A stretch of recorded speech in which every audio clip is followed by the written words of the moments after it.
in that toilet, when I closed the door, Yeah.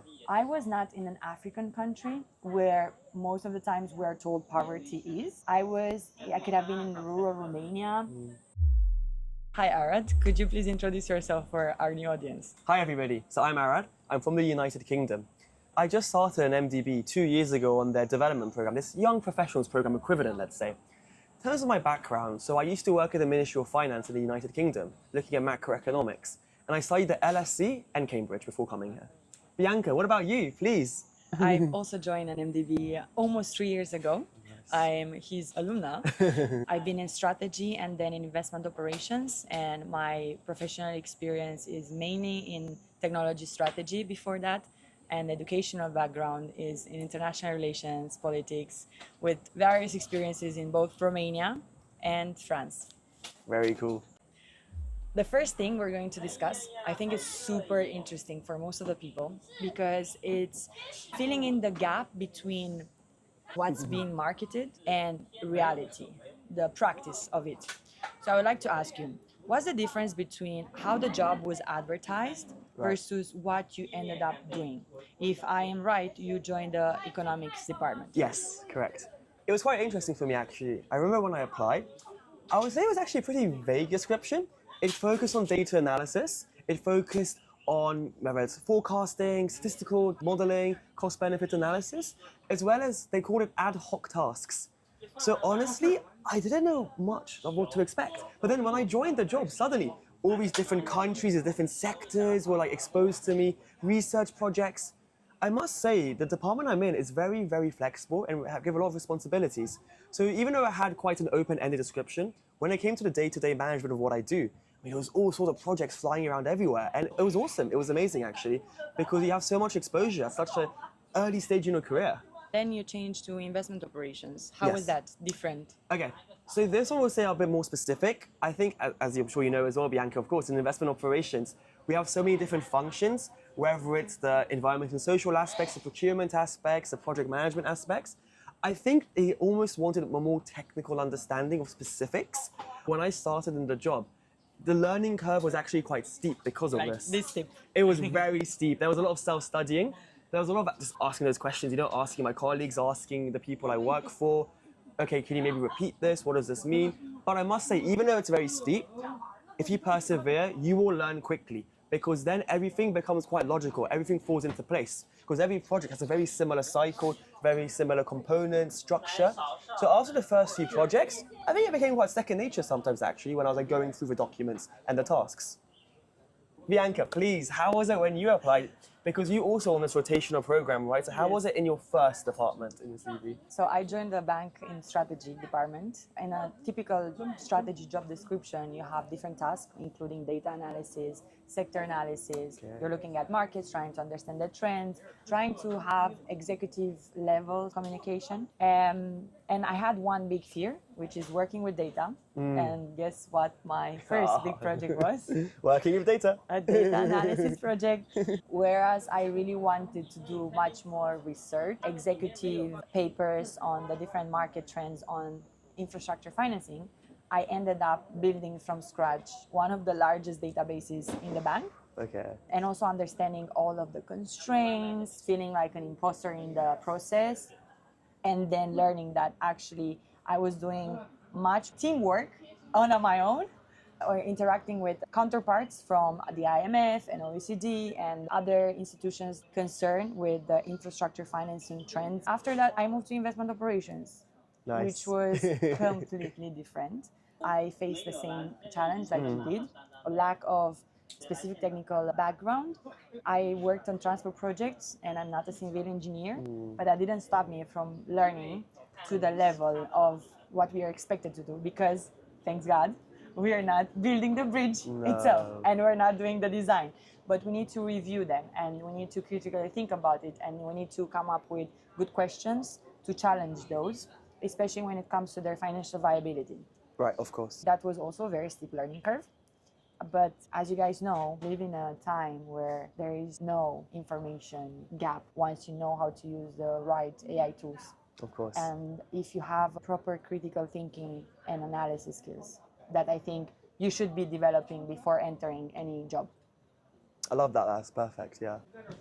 So I think something which has been on my mind and I wanted to ask you is, what do you think the gap is between what development finance is when we read about it, how we perceive it, versus the actual impact and mission now that you're on the ground, let's say, Yeah. and you're actually working in development finance? Yeah. So I think for me, this industry had held a huge promise that I can make a great big impact, and hopefully that would happen maybe overnight.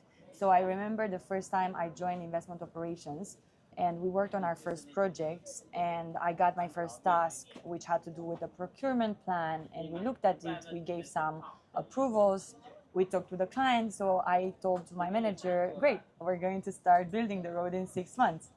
She laughed and she said, Bianca, tranquila, really learn how to be patient. And I'm not a patient person.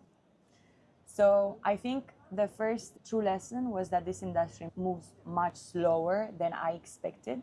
So we mentioned earlier about career progression, but I think it's also a natural correlation with how things actually happen, because most of the people think that when you decide to build a road, it's going to take you just 2 years to build it. But before that, there's so many processes and due diligence steps to make sure that the money is going to spend right, especially in development finance, where this is public money.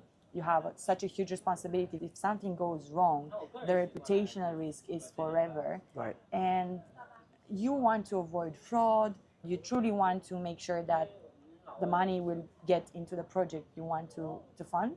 So for me, from there, from that lack of patience, I grew a bit disillusioned in that initial sense that I can make the impact that I want so fast.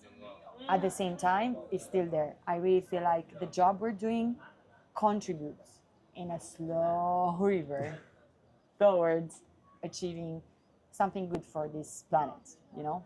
I see that as well. I think that's actually a great thing to say, because if you look at the data, the gap is very, very vast for the development finance needs, basically, especially in infrastructure. We're talking about trillions, right? Can you please explain that for people who don't understand? What's the financing gap? Sorry, in of course, finance of in course. infrastructure?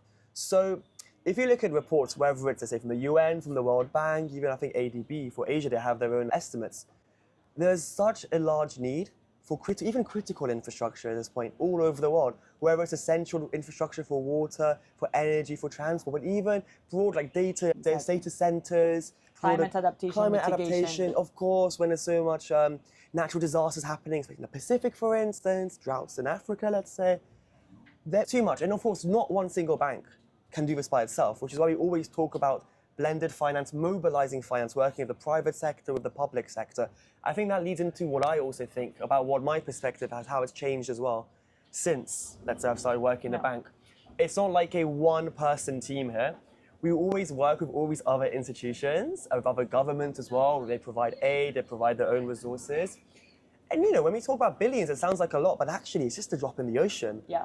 And I think, borrow a slogan of one of my favorite supermarkets, Tesco's, every little helps. So, so I think at the end of the day, it's all about what can you contribute in your inner circle, and of course look at the grand picture in the future.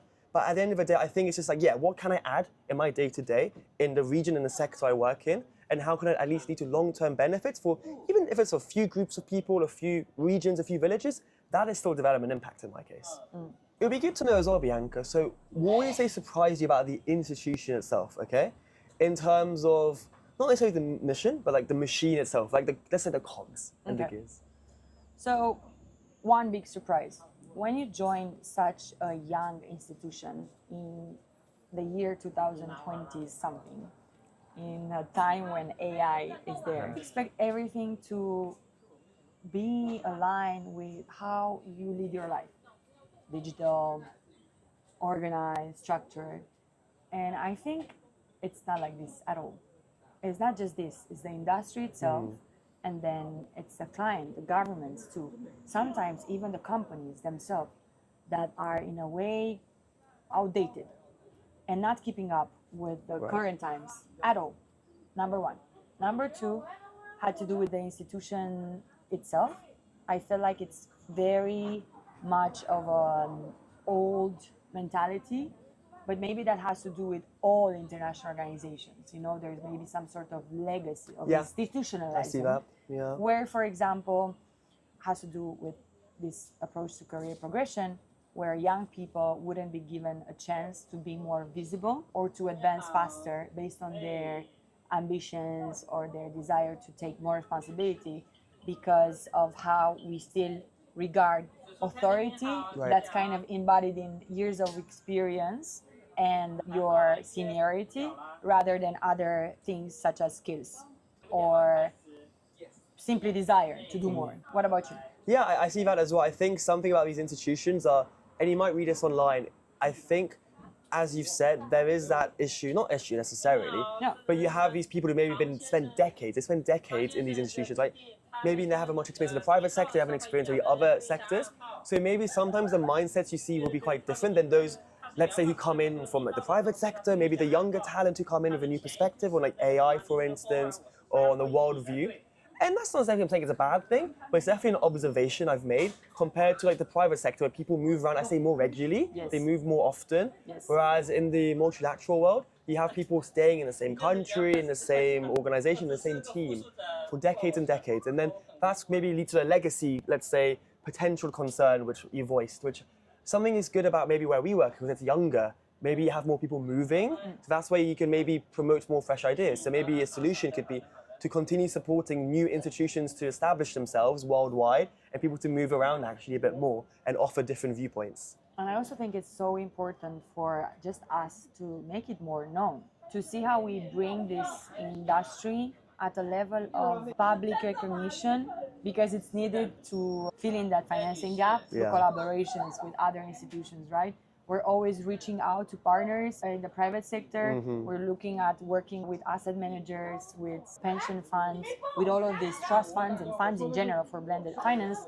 But so many of them might not even know us in general. That's true. So we've been talking about, going on missions, traveling.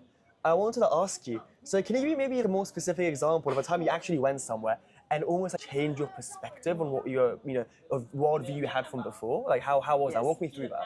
So I have this specific scene.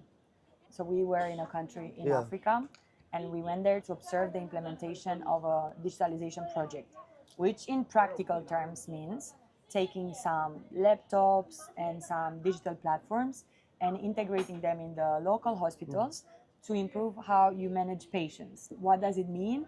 It means that if a woman needs some health services, she could go to a hospital, and if she needs to be transferred to another hospital, the second hospital would have information about her, and it would be also easier to make a booking, which before didn't exist. So very basic, but life-changing. I was in this hospital, and I saw the woman, very young, with a kid, and then I went to the toilet, and the toilet experience just woke me up to a reality, whereas poverty levels connects us all across the world. Right. Because I was not in that toilet when I closed the door. I was not in an African country where most of the times we're told poverty is. I could have been in rural Romania. I could have been in South Asia, Southeast Asia. I could have been in rural China. And it just felt like it's a wake-up call to me because so often we are putting a location stamp on poverty or danger, which is not real. That was one wake-up call I had that's during super a mission. interesting. That's very interesting. What about you? Yeah, of course. From my side, I was actually in the Pacific one time. I went to this island, and when you read about this place, maybe on the news or on the website, they're like, oh, it's dangerous. There might be crime. There could be disease. Like gotta look out. Like don't go. Like you shouldn't go. I went there. I didn't know what to expect. I'm quite an open-minded person, but I don't know what to expect. So you go there, and it's like the most beautiful place. The scenery, the nature, and the people. It's very interesting because if you go to the Pacific, right, you've got so many different tribes, so many different languages, and when you interact, everyone's so friendly, so curious. I think what really changed for me was more so opening up my eyes to the world. Like, of course you should read, of course you should research, but honestly, the best way to learn, just go there and see for yourself. Go there and understand that there's so much more out there than maybe what we're taught or maybe what we're used to back home. And it just leads back to why this is such an amazing experience, because you're always able to go there to do your own due diligence, let's say, for your own personal reasons as well. What is it one way in which you changed going to these missions? In general, for missions? Yeah, and thinking about your career and your life, something that you would like to keep from these experiences. That's true. That's a really good question, actually. I think it's more so just telling myself as well that the best way to understand like the challenges we face in the world and like what can be done is just to go there and just either see it or just talk to people. I think the missions are great in this sense because you really understand, again, as I said before, the problems and challenges people can face and countries can face.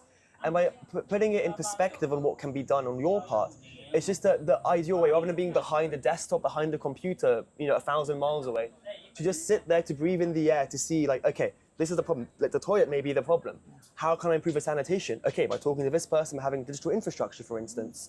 And this is great because it's almost like problem solving, like in real life, on the spot as well. Thank you. So, having talked about, our worldview and how we've explored now for our job and for our own personal endeavors, do you think the world is now like smaller or larger than before, let's say? I think the world is smaller for me. Okay. I think we are so much more similar. We're struggling with the same issues and same worries fundamentally. We have the same existential crisis. When you start to be able to travel with the plane, take the plane, you realize that actually there's no such distance in as much as barriers to access and to get somewhere. And that's what kind of this type of belief also enables long distance relationship. And that's why you can say that, oh, it's not long distance, it's just some time that you can take off or whatever. So for me, it definitely makes the world smaller, more connected, and also at the same time, because of the way in which we're so small, it also creates a lot of tension. And we should be mindful of that and constantly remind ourselves that we are inhabiting the only inhabitable planet. And we are, unfortunately, I think, in a process of destroying very fragile equilibriums in nature and even in our social contracts. So in nature, with the climate change and everything we're doing, and the social contract with the AI taking over at a speed we don't understand, and with consequences that we currently do not fully grasp and we're not fully ready for it. What about you? See, it's interesting because I actually think the world's become bigger since, because going to some of these places I mentioned, right, you see such different type of people in a sense that like, oh my God, so many new cultures. The scenery is so vast and breathtaking. I feel so far from home, I really do feel so far from home. Even living in China, I know when I first joined, someone was like, China's like, it's like another planet almost, Life is in some ways very different here. And that's the beauty of it. I mean, that's why I love the world, because of how big it is. And there's so many places I've never been before, even continents I haven't been before. For me, there's just so much out there to explore still. So like, I just hope it just keeps on growing bigger and bigger in some ways, the world as well. Yeah. These two perspectives can definitely coexist, I think. And I think we're moving from one end to another during life and during our professional experience too. Definitely.